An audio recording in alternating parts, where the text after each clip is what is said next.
Hey you guys, it's Peter, and welcome to my channel, Peterisms, where I tell stories of my life and just little things that I've learned as I have grown into the person that I am today. I'm scooting back so that I am in the video. So, I'm recording from a different place today. I'm recording from my bed, and there's Pee-Pee and Tucker, and Boo Radley is sitting over here. Come here, Boo. He is sitting over here in the corner, and this is a typical afternoon for me because, okay, Boo, you gotta go sit down, sweetie. Because I like to take naps every afternoon. In fact, on the back of my book, it said something to the effect of, Peter Monn lives here with his husband, blah, blah, blah, whatever, and he takes 3-hour naps every day. And it's interesting because I used to take 3-hour naps. I don't anymore because I like to try to fit stuff into my life. But most days I do take a nap.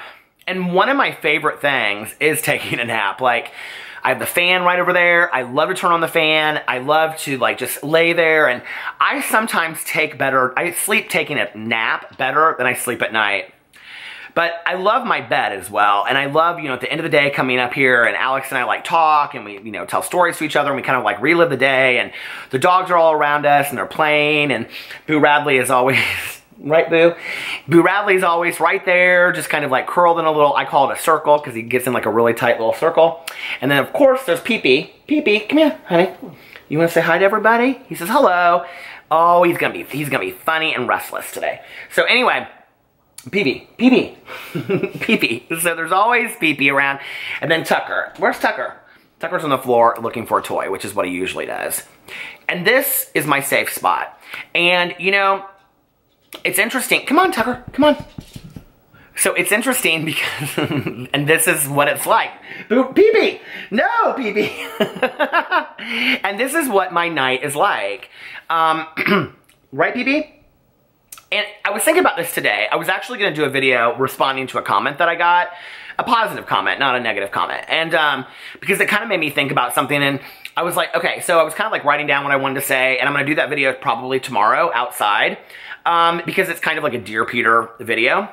But I was thinking about taking a nap, and we're getting ready to go out to dinner tonight with our friend Melissa for her birthday. And I don't wear a hat in bed. Okay, so this is, you guys want to know a little, look at my hair, it's so bad. Do you guys want to know a little unknown fact? I've been wearing a hat all day long.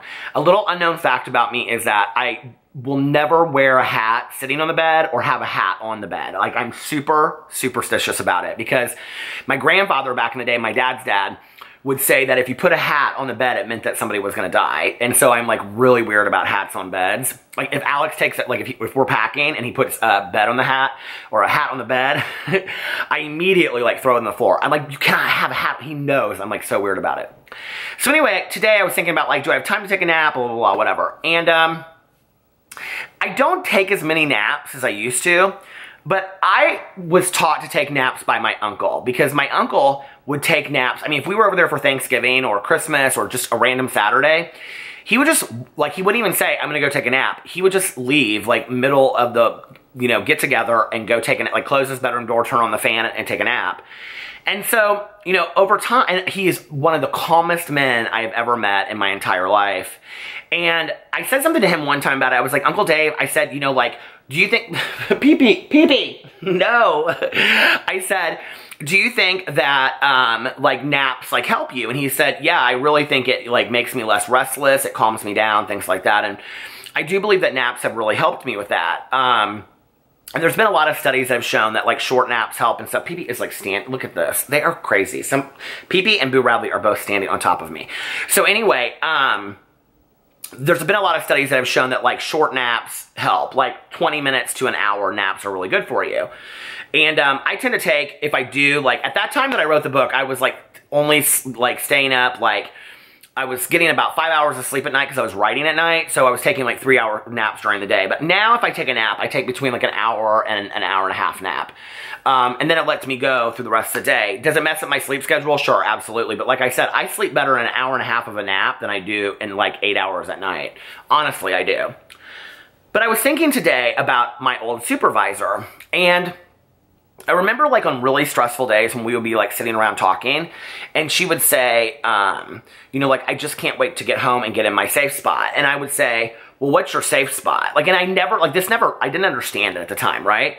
And she would say, well, my bed is my safe spot. Like, I love to, like, you know, get my pajamas on, crawl into bed at the end of the night. You know, the kids are in there on the floor and they're like watching TV with me, and like my husband's there, and we're just like a family. Like, it's my safe spot. Or, you know, I'll take a nap on a Sunday afternoon, and it's like nothing can really affect me from there, you know? And at the time, I kind of thought that was corny. I kind of was like, so your bed is your safe spot. It's like your refuge where you get away from everything. And today I totally understand it. Like, do you see Boo Radley? He licks them constantly. Boo. Boo Radley.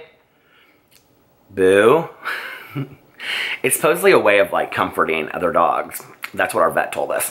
But sometimes you guys are like, this is the most crazy Peterisms video I ever seen. Don't ever do this way again. But I wanted to do something different today. So, you know, but today, like, when I come in here, there are certain things that, like, I'm very deliberate about. Like, Alex can do what he wants to do with his side of the room, but, like, on my side, like, I like it to be very clean. My nightstand has to be, like, spotless, all that kind of stuff. And Alex does not like his side of the bed made, but I do. So sometimes when we come in, like, my side's made and his isn't, because I like to get into a made bed and he doesn't. And, you know, and it's worked out for us. It's like, you know, totally negotiable. It's really worked to our advantage to, like, make both of us happy.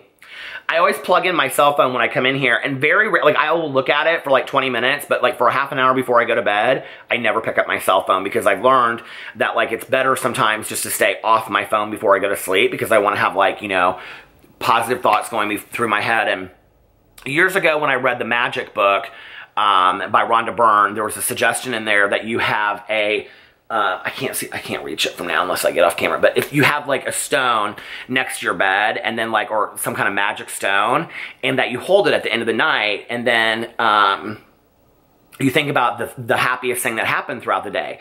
And really what it does is it trains your mind to think about the happiest thing before you go to bed. So you're ending your day on a positive note. Well, before I come to bed, I always do my gratitude list in my gratitude book. I always say my prayers and meditations, and then I come upstairs and I go to bed. And I lay here, and I usually, like, look through my social media stuff for about 15, 20 minutes, but then after that, I get off of it, and I just lay, like, in silence for like a half an hour, and I just think about my day. I just go through and kind of do a mental inventory on my day. And it's really helped me rest and relax. And it's also helped me find that this place, this room, especially this bed, is a safe place for me. If Alex and I ever need to have a serious discussion about things, we never allow it to happen in this room. That's one of our marriage rules. And that was a rule that we made long before we were ever in marriage counseling or anything. It's like, this is like a safe territory for both of us, you know, intimately and with our personal issues. So, like, you know, if I'm upset with him because he didn't take the trash out or something like that, I would never have that discussion in here. We would never. And, you know, like, if we were upset because of, you know, if he said, oh, you said something to me the other night and that kind of hurt my feelings, like, we wouldn't have that discussion in here. Because a lot of times you tend to, like, leave those things in the room. And for a relationship, for a marriage, for a couple, a bedroom, my hair looks crazy town, a bedroom should be a place of intimate safety. And that's been something that's kind of been reaffirmed in our counseling as well. And so, you know, it's interesting when you look at what your safe spot is, and I think everybody needs to have one. My car is also a safe spot for me. You know, I love to vlog there. I love to listen to music. I love to listen to audiobooks. And so when I'm in my car, I feel very, very safe. I gotta get a pillow. This is killing me. When I'm in my car, I feel very, very safe. And I think there's enough stress and anxiety in the world that it's important for all of us to have, you know, safe places that we go, safe places that we can be ourselves, safe places that we can hide from others, you know, safe places that we can just be ourselves. And that's what my bedroom is for me. And I wanted to make this video because if you don't have one of those places, because when my supervisor said it to me, I didn't have a safe spot. You know, I didn't have a place that I felt that I could just, that I knew that it was not, like, it just wasn't going to be a bad place, that I could come and I could relax and I could rest. And I know this kind of sounds like a corny idea, but I think it's important. I think it's really, really important, you know?